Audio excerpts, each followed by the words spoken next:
Hi guys, Macy Lou here, and in today's video, I'm actually going to be answering some burning art questions that I found across Instagram.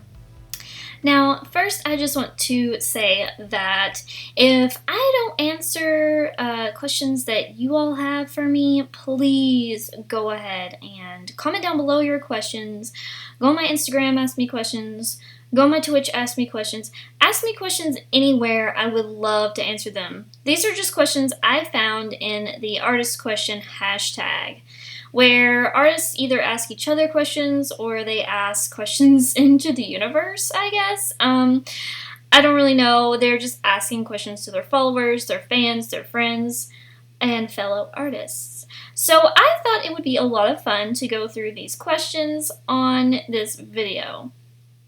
So the first one is, there was an artist who asked about kind of what their art feed should look like on Instagram. And I really love how they asked the question. They asked it this way. They said, "I'm curious as to your thoughts on this. A clean page showing only your art, or mix it up with art, life, and lattes." I really love this question because I have the same question in my mind a lot. And it is the fact that, hey, should I just be showing my art? Or should I be showing a little bit of my life, a little bit of me, a little bit of what makes me me?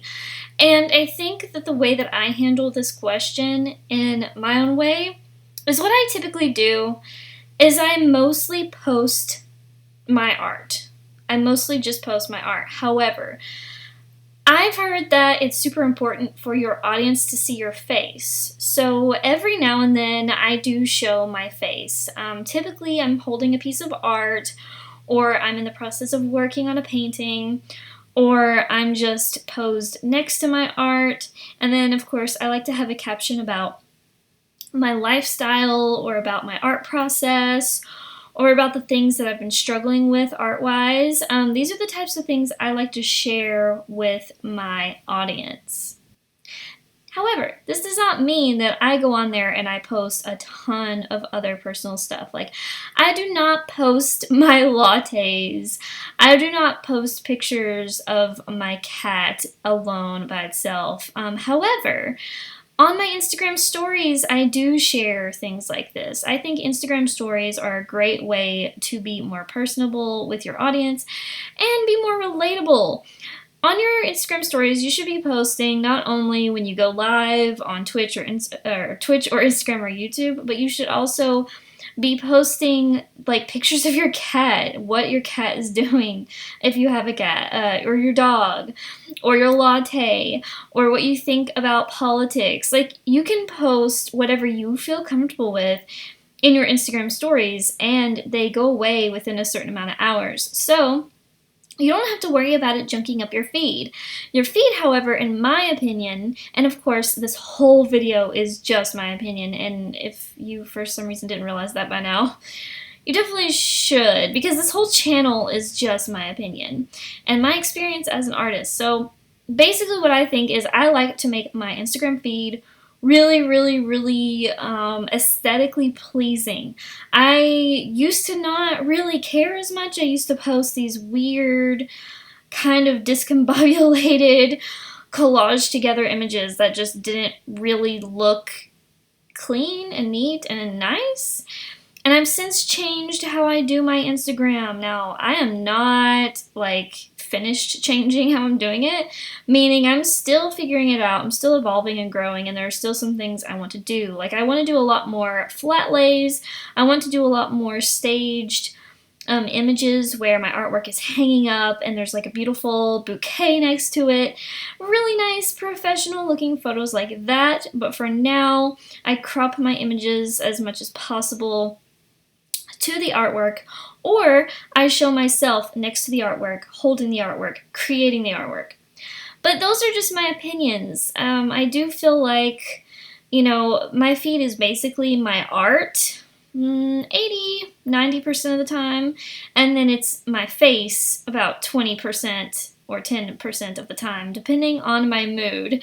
I show myself I feel like enough. I feel like if you go to my page right now, you should see my face in, you know, at least once or twice in the first like 12 images. So if that gives you guys an idea, I hope that that helps.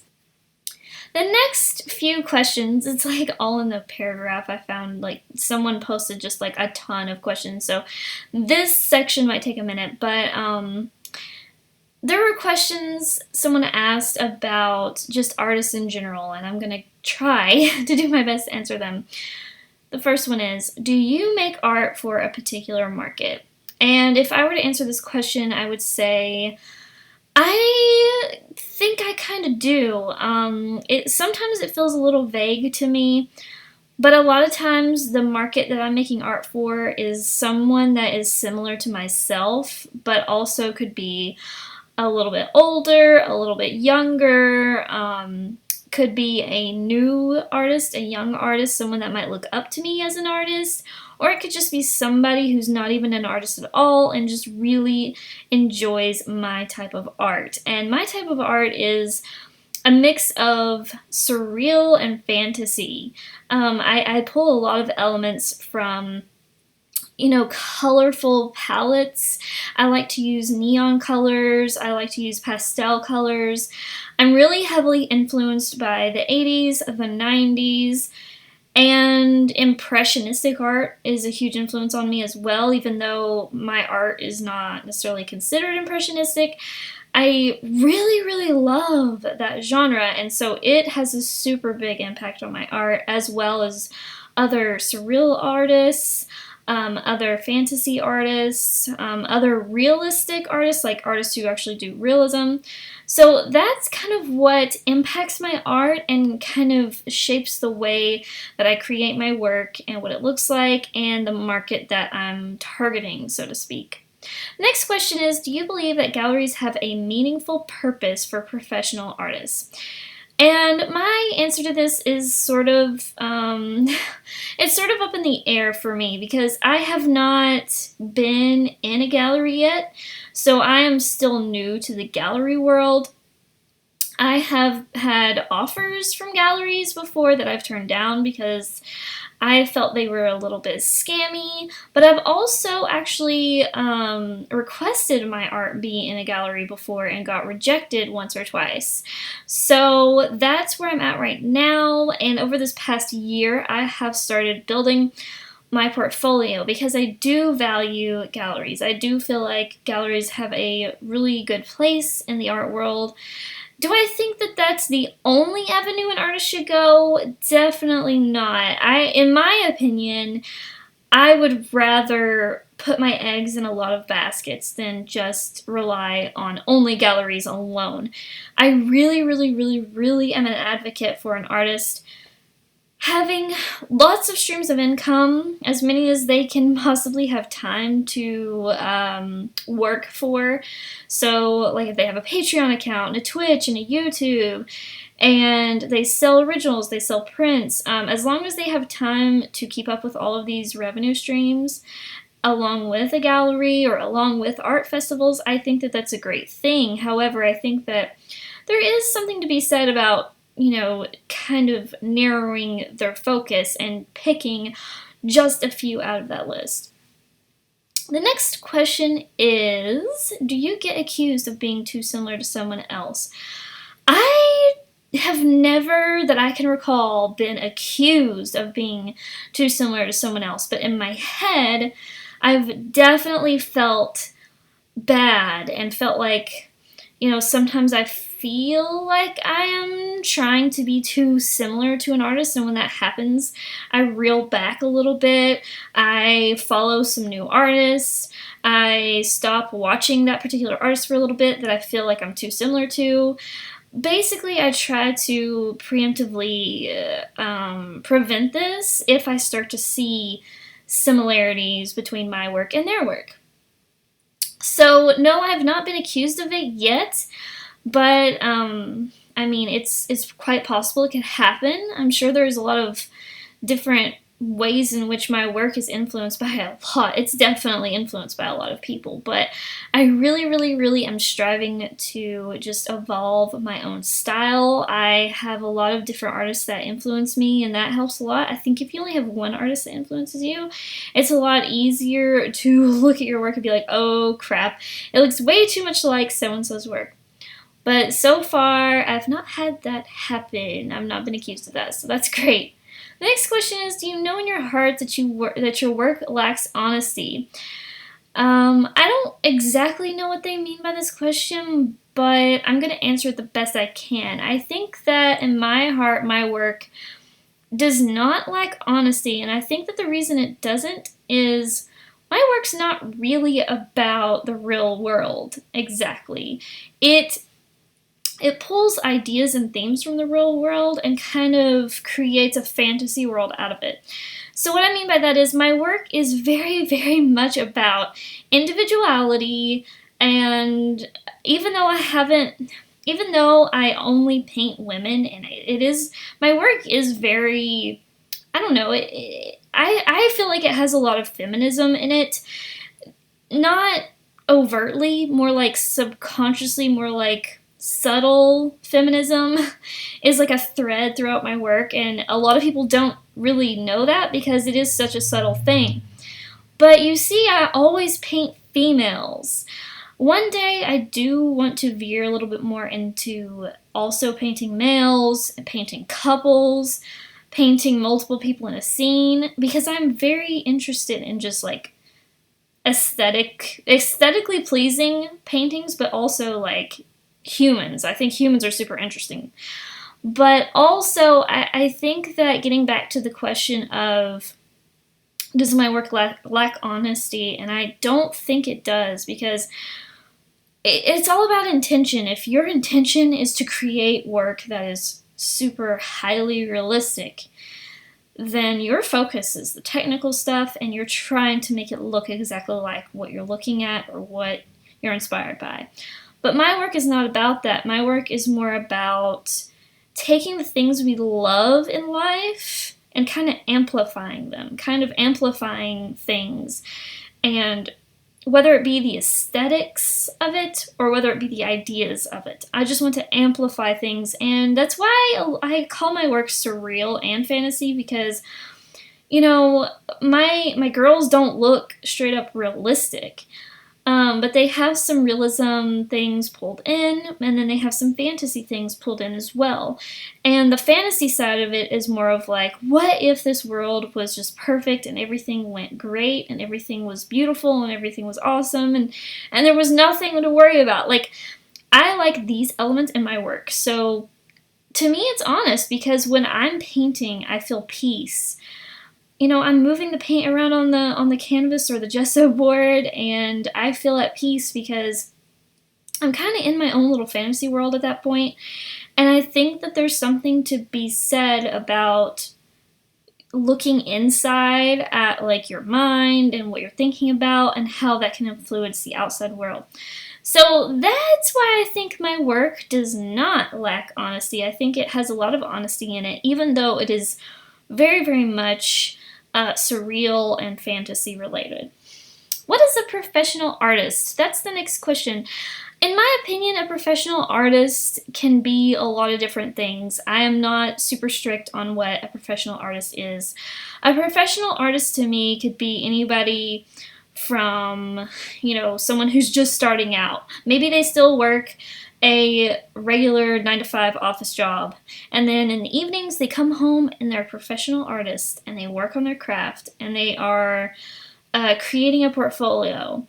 Or another version of a professional artist could be someone who is a full-time artist, does not work outside the home. Maybe they just work in their home studio. Maybe they show in galleries, maybe they don't. Maybe they show at art festivals, maybe they don't. Maybe they sell face-to-face to their clients without a gallery. Maybe they do art classes. Maybe they just teach people how to make art. Maybe they just teach people how to have an art business. Maybe, I mean, look at that. Like, there are so many things I consider to be a professional artist. And I think the word professional would probably need to be defined in order to define professional artist, because honestly, to me, an artist is just somebody who makes art. It doesn't matter if they don't do it for a living or if they do it for a living. It doesn't matter. To me, an artist is just a person who makes art, and it's super simple. But I think when you say professional artist, I think you're adding a little bit more to it, in that it's somebody who is actually going after a specific goal with their art. Maybe they want to make a living with their art, maybe they don't. Maybe their art, maybe the way that they're a professional artist is just they're getting their art in front of people and they're showing their vision, they're showing what their art means to them and what they want other people to see in it. So a professional artist to me can mean so many different things, and I think that it really just depends on the person. But I definitely feel like, you know, there are some people who are hobbyists, and there's some people who aren't. But I think that there's some overlap with all of these different terms. So definitely just be more open to different ideas on what a professional artist is, because I think that it's easy for us to just have like this black and white mindset, and I don't think that that's always really what we should do. But that's just my kind of baseline thought on that. The next question is, what is a maker? Well, I'm gonna do this annoying thing again. It's a person who makes things. I don't really understand why this is even a question. I feel like anybody who likes to make things, whether they tinker with things, whether they paint things, whether they write music, write songs, just whatever kind of making that is, I mean, they're a maker. I mean, I don't really see, like, is there something I don't know about here where there's a loaded word in the word maker? Like, I don't think so. The next question is, if you're an artist, how much of your work is purely about expressing yourself?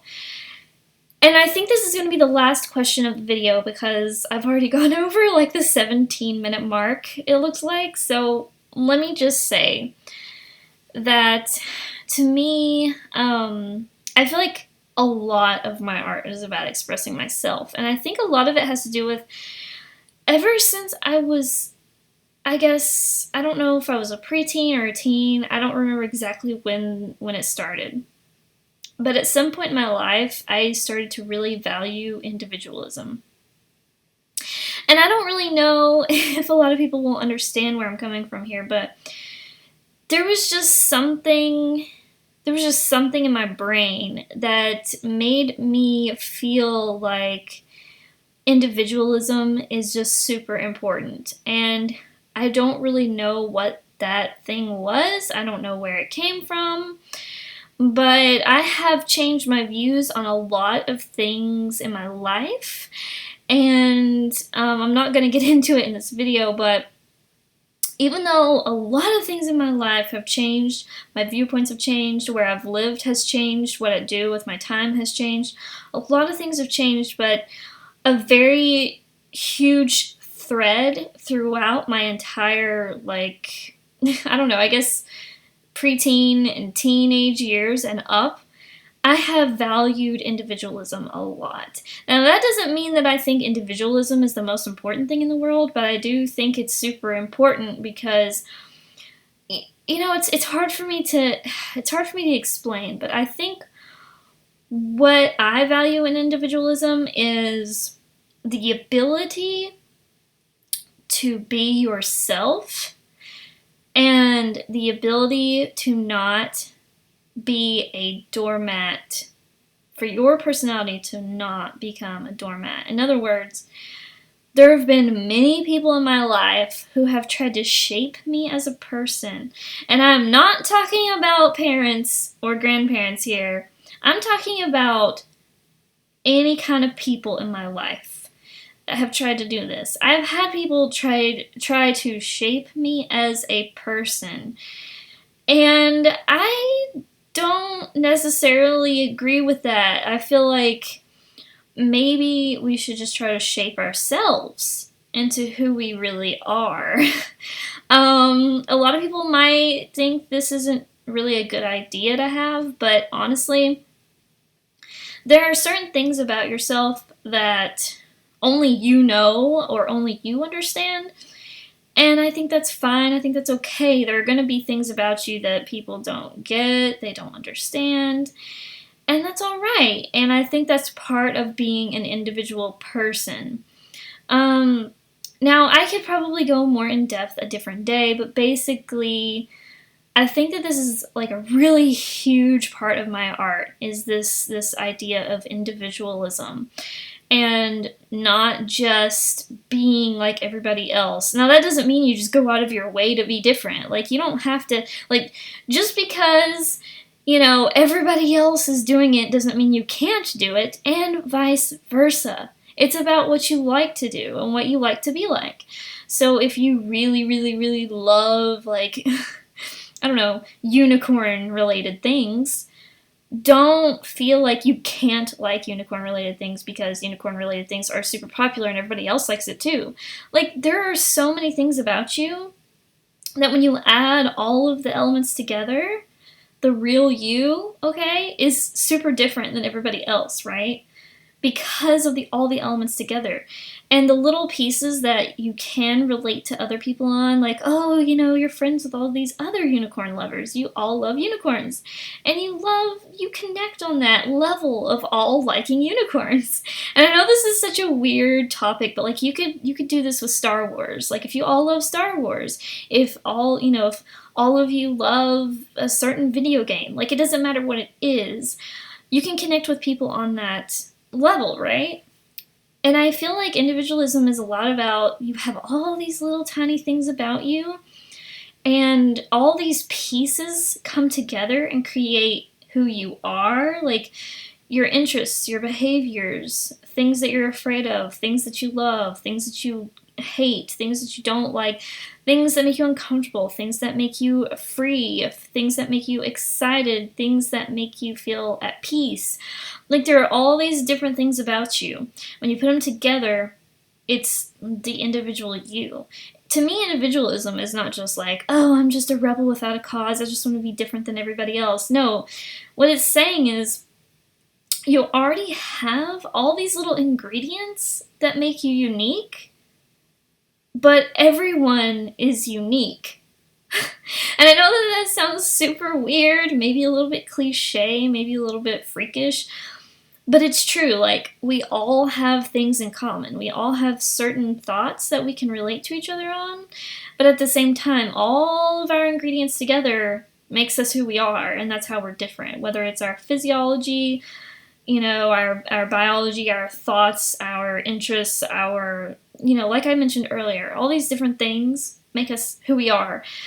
And I think we should celebrate those things instead of like constantly trying to put each other in these little boxes. Like, if someone's putting you down for being an artist, for an example, oh, you're an artist? You're never gonna make it. Like, making art isn't worth anything. Like, why are you making art?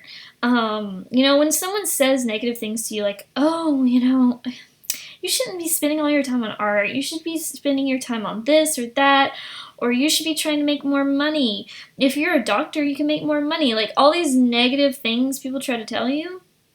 The problem is, like, everyone's different, and everyone has a different point of view, different perspective, and different interests.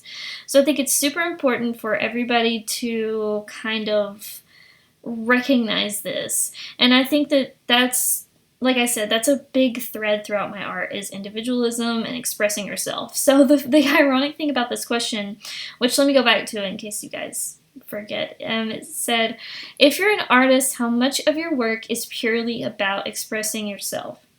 And I don't know an exact percentage for you guys on how much my art is just about expressing myself, but I think that it is a huge part of it. But I think that when I express myself, I also express my love for other people's individualism.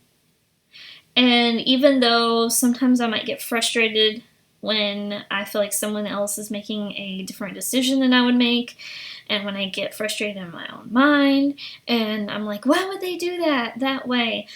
when it comes down to it, I have to remind myself that they're a different person and they make different choices, and that's okay. You know, that's basically where we're gonna end this video. I hope you guys enjoyed this more podcasty type video. I thought it was super fun to just go through the art questions hashtag and find questions to answer. So if you guys enjoyed this video, please leave a like and share it everywhere. And I hope you guys have a great day, and I will see you in the next one. And like I said, don't forget, put questions down below in the comment section if you want to ask me some questions. Bye, guys! So before I go, I just want to shout out my patrons. They're on the screen right now, and I just want to thank them so much for supporting me. They're always so super kind and sweet, and they help me out a lot. Thank you guys so much for being patrons.